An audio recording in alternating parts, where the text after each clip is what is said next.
لوگ ہم سے پوچھتے ہیں نا 3 طلاقیں دے کے بہت پوچھ رہے تھے, کوئی گنجائش نہیں تھے. بھائی ہمیں تو, وہ رو رہے ہوتے ہیں, بلک رہے ہوتے ہیں, بھائی ہمارا تو ہم تو پیغام پہنچا دیں گے. اللہ میاں نے جب آپشن رکھا ہی نہیں ہے تو ہم کیا کریں؟ آپ ابھی اللہ میاں سے جا کے لڑ لینا قیامت کے دن. تو یہاں بھی یہی مسئلہ ہے کہ اسلام نے نا روزہ چھوڑنے کا آپشن بیمار اور مریض کے علاوہ کسی کے لیے نہیں رکھا. اب لوگ کہہ رہے ہوتے ہیں مزدور بیچارہ کیا کرے, تو ہم اس سے کہتے ہیں کہ دیکھو ہمیں اسلامی قانون میں یہ ملتا ہے کہ مزدور اگر صحت مند ہے, سفر میں نہیں ہے, تو ملازمت تو سب کی الگ الگ ٹائپ کی ہوتی ہے نا. کوئی ایئر کنڈیشن میں بیٹھ کے جاب کرے گا, کوئی جناب گڑھا کھودے گا. تو اب ایسا کوئی اسلام نے معیار نہیں رکھا کہ جس کو 1 گھنٹہ مزدوری کرنی ہے تو وہ روزہ چھوڑ سکتا ہے, جس کو 2 گھنٹے کرنی ہے یا آدھے گھنٹے کرنی ہے وہ نہیں. ایسا ہی کچھ نہیں ہے, سب کے لیے برابر ہے.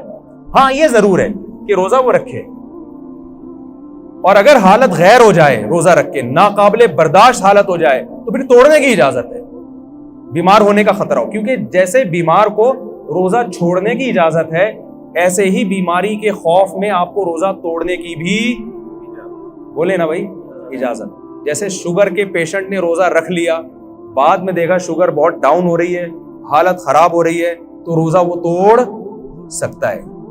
تو اب یہ شوگر کے ساتھ خاص نہیں ہے. مزدور کو اگر یہ خطرہ ہو گیا کہ مجھے پیاس اور اتنی زیادہ لگ رہی ہے کہ میں نے اگر روزہ نہیں توڑا تو میں بے ہوش ہو جاؤں گا, یا خدا نخواستہ مر جاؤں گا, یا میرے شوگر لیول ڈاؤن ہوگا جس سے کوئی بھی بیماری ہونے کا خطرہ ہے, تو جب اس کا یہ خیال اور غالب گمان ہو کہ ایسا ہو جائے گا, تو ایسی کنڈیشن میں اسلام اس کو روزہ توڑنے کی اجازت دیتا ہے. تو علماء کہتے ہیں جو کوئلے کی کان میں کام کرتے ہیں نا, روزانہ روزہ رکھیں گے اور روزانہ حالت غیر ہونے پر روزہ توڑیں گے, کیونکہ چھوڑنے کی دلیل نہیں ہے, توڑنے کی ہے. بہت مشکل ہے بات سمجھانا, میرا خیال نہیں آ رہی سمجھ. ہمارے غامدی صاحب نے تو فتویٰ دے دیا کہ کل آپ کا پیپر ہے تو بھی آپ روزہ چھوڑ سکتے ہیں.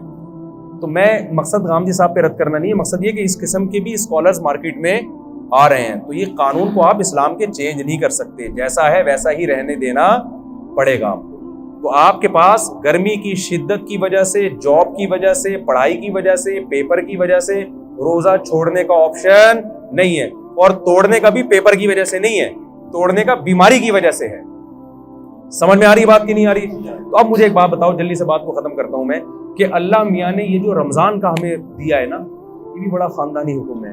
یہ بھی لگتا ہے کہ یہ اللہ ہی کا بنایا ہوا قانون ہے, کسی انسان کا بنایا ہوا قانون نہیں ہو سکتا. ایک دور تک ہم سنتے رہے, میں بچپن میں ڈاکٹروں سے سنا کرتا تھا کہ ہمیں ہر تھوڑی دیر میں نا کچھ کھانا چاہیے, ایک دم پیٹ بھر کے نہیں کھانا چاہیے.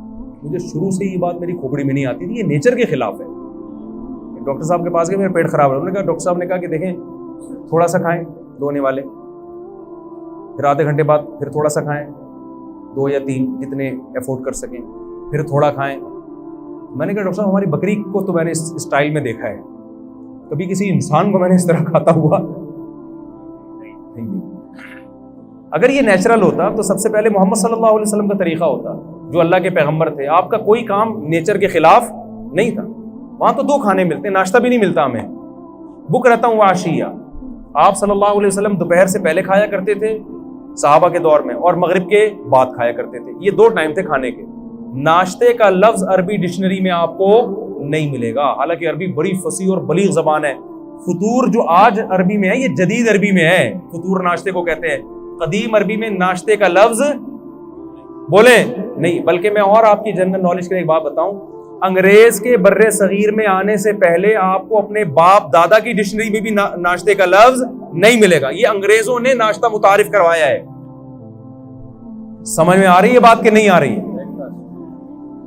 تو یہ تھا ہی نہیں, یہ مسلمانوں میں آیا گوروں کے آنے کے بعد ہے. چائے بھی, سگریٹ بھی, گٹکے بھی, پان بھی, یہ ساری چیزیں یہ انگریزوں کے آنے کے بعد آئی ہیں. ورنہ مسلمان کلچر ان تمام چیزوں سے کیا تھا, پاک تھا. وہ جانتے ہی نہیں تھے یہ کیا ہوگا. تو چائے پیئے نہ, میں بھی پیتا ہوں, میں یہ نہیں کہ چھوڑ دیں آپ, یا پیئے نہ پیئے وہ آپ کا ہیڈیک ہے. بتانے کا مقصد یہ کہ یہ ساری چیزیں یہ بعد میں آئی ہیں, یہ ہمارا کلچر نہیں ہے. تو ان میں ناشتہ بھی بعد میں آیا ہے. 2 ٹائم کا کھانا ہے. اب سنا ہے ڈاکٹر یہی کہہ رہے ہیں کہ 2 ٹائم کھایا کرو, تمیز کا کھانا یہی ہوتا ہے 2 ٹائم. واللہ عالم, یہ ڈاکٹروں کی فیلڈ ہے کہ ڈاکٹر صاحب سے ہی پوچھیں آپ. تو اب آپ کو پتا ہے مسلم فاسٹنگ کے نام پہ بڑی تحریک چل رہی ہے ڈاکٹروں کی طرف سے. 16 گھنٹے کی فاسٹنگ, خاص طور پر جن کے ویٹ زیادہ ہیں. زیادہ تر تو کے ویٹ کیا ہیں, زیادہ ہی ہے نا میرا خیال. میں نے بہت کم لوگ دیکھے کولیسٹرول کی کمی ہو جن میں, ایسے بہت دیکھے. اچھا آپ جتنے لوگ مر رہے ہیں, مجھے ایک بات بتاؤ, کوئی ڈاکٹر صاحب بیٹھے ہیں تو ان سے پوچھیے گا کوئی ایک بندہ دکھائیں ہسپتال میں جو خوراک کی کمی سے مر رہا ہو. کوئی ہے ایسا بندہ؟ کتنی مہنگائی ہو جائے, کتنی غربت ہو جائے, ڈالر کتنا ہی اوپر چلا جائے, پھر بھی بھوک سے مرنے والوں کا ریشو ہمارے سوسائٹی میں کم ہے, کھا کے مرنے والوں کا ریشو. تو ہمیں جو حکم دیا ہے نا, اس میں روحانی قوت بعد میں ہے, ہمارے جسم اور باڈی کا فائدہ پہلے. علماء ایک زبردست بات کہتے ہیں کہ مال کی زکوٰۃ پیسہ ہے, باڈی کی زکوٰۃ کیا ہے؟ بولیں. جیسے مال کی زکوٰۃ دینے سے حدیث میں آتا ہے کہ یہ میل کچیل ہے جو آپ کے مال سے نکل جاتا ہے, تو اسی طرح باڈی کی زکوٰۃ سے بھی آپ کی باڈی کا میل کچیل کیا ہوتا ہے؟ روزے کے ذریعے نکل جاتا ہے. یہ اللہ کی بہت بڑی ہم پر نعمت اور رحمت ہے. اور اس میں یہ تو جسمانی فائدہ ہے, روحانی فائدہ کیا ہے؟ یہ بہت اہم ہے. قرآن کیا کہتا ہے؟ لعلکم تتقون, اے ایمان والو تم پہ روزے فرض کیے گئے تاکہ تمہارے اندر تقوی پیدا ہو. تقوی عربی میں کہتے ہیں بچنے کو. دیکھیں آج کامیابی اسے سمجھا جاتا ہے کہ آپ کی ساری خواہشات پوری ہو جائیں. یہ بہت بڑی بھول ہے. جن لوگوں کی ساری خواہشات پوری ہوتی ہیں وہ ڈپریشن کے مریض بنتے ہیں, اور بالآخر وہ خودکشی کی طرف ان کی طبیعت مائل ہوتی ہے. انسان کی باڈی کو اللہ نے ایسا بنایا ہے کہ ایک خواہش پوری ہوئی وہ 4 خواہشیں پیدا کر کے ختم ہوتی ہے. پھر وہ 4 خواہشیں پوری ہوئیں تو ایسا نہیں کہ اطمینان ہو جائے, وہ 4000 خواہشیں پیدا ہو چکی ہوتی ہیں. ما قضى احد منها لبانته ولن انتهى عرب الا الى عربی. شاعر کہتا ہے دنیا میں کسی کی ایک خواہش پیدا ہوتی ہے, ہزاروں انڈے بچے دے کے جاتی ہے وہ خواہش. تو پھر ایک اسٹیپ ایسا آتا ہے کہ آپ کی ایک خواہش بھی اگر پوری نہ ہو تو آپ اسٹریس اور ڈپریشن میں جانے لگتے ہو, اور آپ کو خودکشی کے خیالات آنا شروع ہو جاتے ہیں. یورپ میں آپ جائیں, جس ملک میں سب سے کم ٹینشن ہے وہیں ٹینشن کا ریشو سب سے زیادہ ہے. نہیں یاری بات میرا خیال ہے. آپ کی ساری خواہشات اگر پوری ہو جائے نا تو اس سے ٹینشن کبھی بھی ختم نہیں ہوتی. اس سے ٹینشن کیا ہوتی ہے؟ کیونکہ آپ میں مزید خواہشات جنم لیتی ہیں, اور آپ کے اندر جو ریزسٹنٹ پاور ہے نا خواہشات پہ کنٹرول کرنے کی, اپنی منمانی زندگی کے خلاف چلنے کی, وہ صلاحیت آپ کے اندر ختم ہو جاتی ہے. روزہ آپ میں یہ کوالٹی پیدا کرتا ہے کہ آپ کی چاہتوں کے خلاف چلنے پر آپ کو مجبور کرتا ہے, جس سے آپ کے اندر اپنی خواہشات کو کنٹرول کرنے کی صلاحیت پیدا ہوتی ہے. کیونکہ انسان کی جو سب سے بڑی اور نیچرل خواہش ہے نا, جسے ہر شخص بلکہ ہر جانور بھی پورا کرنا چاہتا ہے, وہ ہے کھانا اور پینا. ہر چیز انسان سے برداشت ہوتی ہے, کھانے اور پینے کی چاہت پہ کنٹرول کرنا انسان سے برداشت نہیں ہوتا. سمجھ میں آ رہی بات کی؟ تو اسلام نے 1 مہینے کے لیے کیا کہہ دیا؟ جو آپ کی سب سے مرغوب چیز تھی نا کھانا اور پینا, اسی پہ پابندی لگا دی. تبھی آپ دیکھیں روزے میں کتنا عجیب سا ہوتا ہے انسان. صبح آفس جانے کا دل نہیں کر رہا کیونکہ وہ جو چائے پی کے جانے کی عادت تھی وہ چائے کیا ہو گئی. اور ٹائم کیسا رکھا ہے کھانے پینے کا؟ ایسا ٹائم کھانے کا رکھا ہے جو دنیا میں کوئی بھی اس ٹائم پہ نہیں کھاتا.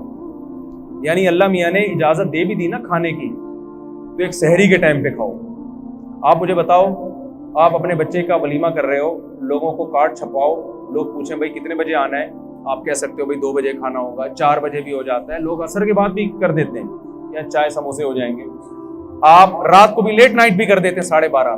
ابھی آپ نے دیکھا 3:30 بجے آپ نے کارڈ پہ چھپایا ہو.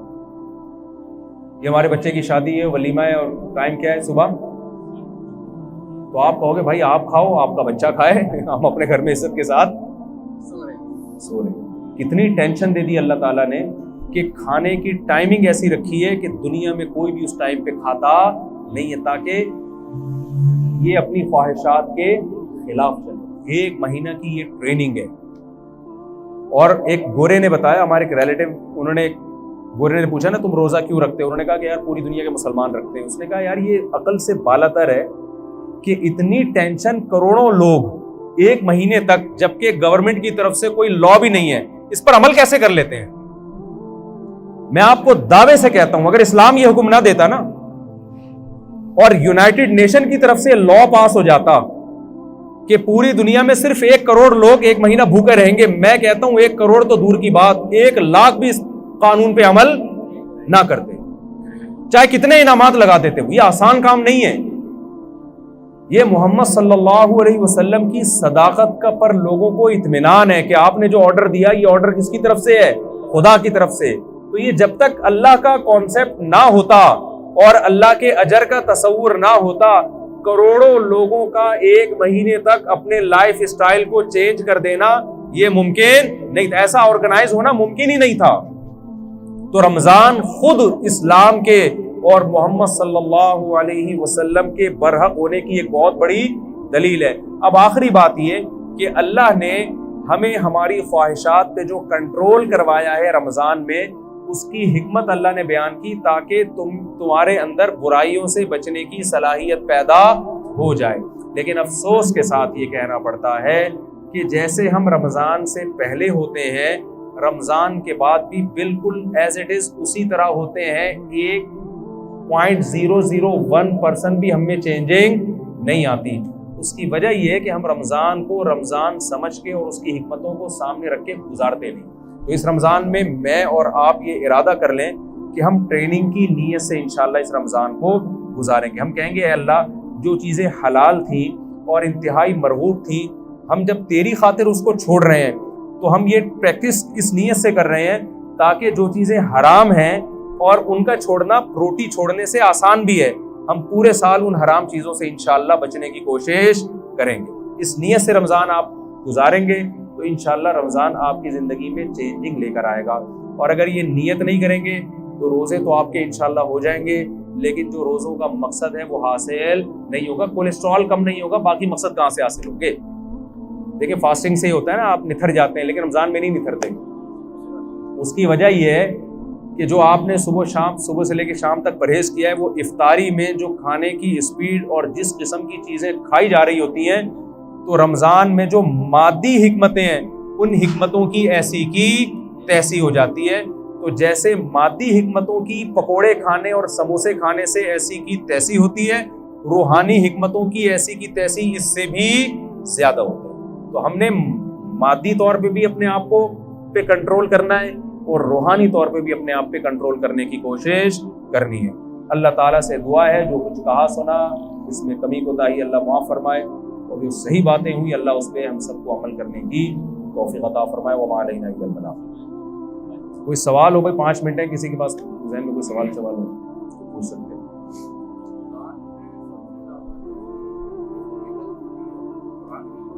رمضان میں جو سب سے زیادہ فضیلت ہے وہ پہلے تو روزے کی ہے اور برائیوں کو چھوڑنے کی ہے. حدیث میں آتا ہے بہت سے روزے دار ایسے ہیں جن کو بھوک پیاس کے علاوہ کچھ بھی حاصل نہیں ہوتا, ٹھیک ہے نا.